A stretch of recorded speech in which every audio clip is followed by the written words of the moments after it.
Action India TV news, आपकी आवाज हमारी पहचान। पोलीस स्टेशन वडनेर येथे मोहरम सणानिमित्त शांतता समिती व पोलीस पाटलाची बैठक संपन्न।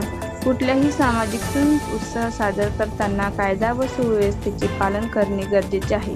घनश्याम पाटील, ठाणेदार, पोलीस स्टेशन वडनेर। मोहरम सण उत्साहात शांतता व सामाजिक सलोखा कायम राखत साजरा करावा, तसेच कायदा व सुव्यवस्थेचे काटेकोर पालन करणे प्रत्येक नागरिकाचे कर्तव्य असल्याचे आवाहन वडनेर पोलीस स्टेशन ठाणेदार घनश्याम पाटील यांनी केले। मोहरम सणाच्या पार्श्वभूमीवर आयोजित पोलीस पाटलाची व शांतता समितीच्या बैठकीत ते बोलत होते।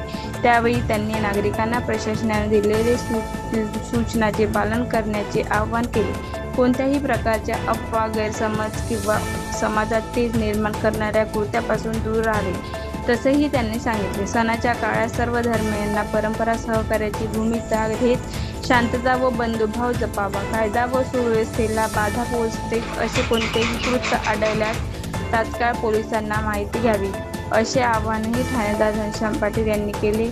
बैठकीला पोलीस पाटील, शांतता समितीचे सदस्य, सामाजिक कार्यकर्ते, गुरुधर्म तसेच परिसरातील नागरिक उपस्थित होते।